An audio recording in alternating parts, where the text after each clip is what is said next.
एक बहुत बड़े सेठ थे। उनको हुजूरिया चाहिए था।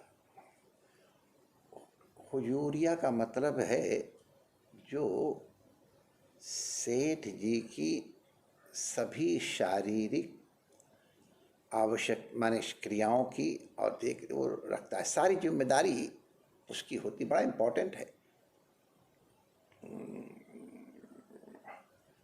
माने वो बिड़ला जी के जो चीफ मैनेजर वगैरह थे तो दूसरे प्लेन में जाते थे और उनका हुजूरिया उनके प्राइवेट प्लेन में चलता था। हर चीज़ उसके सहारे ही थी तो वही चलता था। और बहुत समझदार हुजूरिया होता है, बहुत समझदारी से उसको व्यवहार करना पड़ता है। सेठ की आंखों की तरफ देख करके निर्णय कर ली। बहुत व्यवहारिक। हमारे संतों में भी जो बड़े बड़े संत होते, महंत लोग, उनको भी हुजूरिया होते हैं। तो है तो नौकर, लेकिन बहुत विश्वास पात्र, और सेठ का सारा दारो मदार उसके ऊपर होता है। सब जानते हैं। तो एक सेठ का जो हुजूरिया था वो जब नहीं रहा तो दूसरे हुजूरिया की ज़रूरत पड़ी। तो उन्होंने अपने मैनेजर से कहा, जो इसकी व्यवस्था करते हैं, नौकरी वगैरह रखने का डिपार्टमेंट अलग होता, आप लोग जानते ही हो, पीआर डिपार्टमेंट वगैरह ने। तो उन्होंने एप्लीकेशन दी। और इतने बड़े सेठ का हुजूरिया बनने के लिए तो पढ़े लिखे भी आए, बहुत से आए, स्वस्थ भी आए, कमज़ोर भी आए। तो उन लोगों ने स्क्रीनिंग की, और स्क्रीनिंग करके एक 10-5 लोगों को उन्होंने छांटा कि सेठ जी, हमने उन सब सैकड़ों आई थी एप्लीकेशन, उनको तो हमने छांट लिया है, ये 7-8 हैं, इनको आप देख लें। सेठ ने कहा, मैं उनका इंटरव्यू मैं स्वयं लूँगा। अब सेठ जी के इंटरव्यू का ढंग हमारे और आपके शिक्षा के लिए है, इसलिए ये घटना सुना रहा हूँ। सेठ जी का प्रचार करना हमारा तात्पर्य नहीं। हर क्रिया अपनी दृष्टि से देखे, हमको इससे क्या शिक्षा मिलती है। तो सेठ जी का इंटरव्यू, उसकी क्या विधि थी, मैं सुना रहा हूँ। आओ भाई, क्या नाम है तुम्हारा?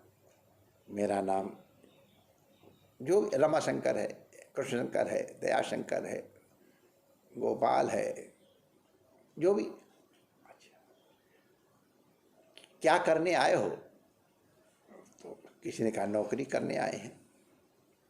तो क्या अच्छी बात है, अब तुम जाओ। तो चला गया। दूसरा कोई आया, आओ भाई, क्या करने आए हो?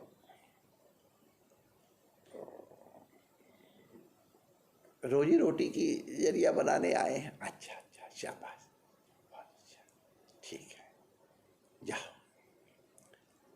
और आया, क्या करने आए हो? आपकी सेवा करने आए हैं। अच्छा, सेवा करोगे, ठीक है, जाओ एक लोटा पानी ले आओ। एक लोटा पानी ले आया वो, पानी लेके हाजिर हुआ। पानी फेंक दो। उसने पानी फेंक दिया। क्यों फेंका? सेठ जी, आपने कहा इसलिए फेंक दिया। अच्छा, ठीक, जाओ।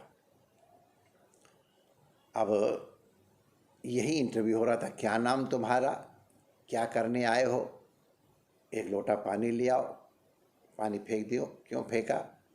हर उत्तर वही होता था। सब के सब इसी तरह विचित्र इंटरव्यू। मैनेजर लोग भी देखो, पढ़ा लिखा होना और प्रोफेशनल मैनेजर होना एक अलग चीज़ है, लेकिन ख़ानदान से जो दृष्टि मिलती है, अपने बड़े बुजुर्गों से जो ट्रेनिंग मिलती है, उसका कोई जवाब नहीं है। सेठ लोगों को सोच रही कैसा इंटरव्यू हो रहा है, आश्चर्य कर रहे हैं। लेकिन सेठ जी शायद उतनी डिग्री वाले नहीं थे, लेकिन अनुभव बहुत था। बुजुर्गों की उन्होंने सेवा की थी, उनकी सेवा में रहे थे, इसलिए उनको मालूम था। क्या नाम तुम्हारा? रामलाल। क्या करने आए हो? मालिक, आपकी सेवा करने आया हूँ। एक लोटा पानी ले आओ। ले आए, फेंक दो, फेंक दिया। क्यों फेंका? अरे मालिक, गलती हो गई, मैं अभी ले आता हूँ दोबारा, आप 1 मिनट लगेगा, मैं अभी ले गया था। अच्छा अच्छा, रुक जाओ। जा तुम्हारी युक्ति हो गई। आप लोगों ने अंतर देखा? सेठ ने कहा पानी फेंक दो तो भी कहते सर आपने कहा है कि पानी फेंक, मैंने फेंक दिया। नहीं हुजूर गलती हो गई, मैं दूसरा पानी अभी लेकर के आता हूं, आप क्षमा करें हमको। सेठ समझ गए, हाँ ये हमारी दृष्टि को समझने वाला है।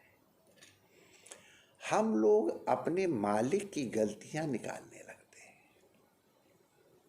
हम अपने गुरु में दोष दृष्टि करने लगते हैं। इससे इष्ट का कोई नुकसान नहीं, गुरु का कोई नुकसान नहीं है, मालिक का कोई नुकसान नहीं है। जैसा तुम्हारा चिंतन होगा वैसी तुम्हारी वृत्ति बन जाएगी, और जिस तरह की वृत्ति बनेगी उस तरह की चेष्टा हो जाए। तो अपने इष्ट के, गुरु के, मालिक के प्रेम के अतिरिक्त और कुछ उसमें प्रवेश ही नहीं करना चाहिए, क्योंकि दो वृत्तियां एक साथ नहीं होती हैं। अगर मालिक की सेवा में तुमने किसी और का ध्यान किया या कुछ और इम्पोर्टेंट हो गया तो तुम्हारी वृत्ति इष्टाकाराकारित, गुरु सेवाकाराकारित या अपने मालिक की सेवाकाराकारित नहीं रहेगी, इतर हो जाएगी। और ये बहुत बड़ी हानि है। हमारे संतों ने कहा है कि भगवान की विस्मृति हो जाए, इससे बढ़ कर के और कोई आपत्ति नहीं है। विपदो नैव विपदः संपदो नैव संपदः विपद विस्मरणम विष्णु संपन्नारायण स्मृति। अपने इष्ट की, गुरु की, मालिक की स्मृति आती है तो उससे बढ़ के कुछ नहीं है। हमारा क्या मतलब है कि हम उनकी न्यूनता या उनकी कमियां देखें? न जाने किस कारण से वो क्या नाटक कर रहे हैं। बहुत बार भगवान के नाटक किसी हेतु से होते हैं। भगवान के नाटक के समान सद्गुरु के भी आचरण कभी कभी शिष्य के कल्याण के लिए ही सही बड़े इतर होते हैं। कभी मौका मिला तो हम उनकी फिर चर्चा करेंगे। आशय यही है कि पानी क्यों फेंका? हुजूर गलती हो गई, मैं दोबारा पानी लेके आ रहा हूँ। ये दृष्टि बने तो हमारी शरणागति हुई, हम भगवान के सेवक हुए। परमात्मा आप सबका मंगल करे। जय श्री कृष्ण।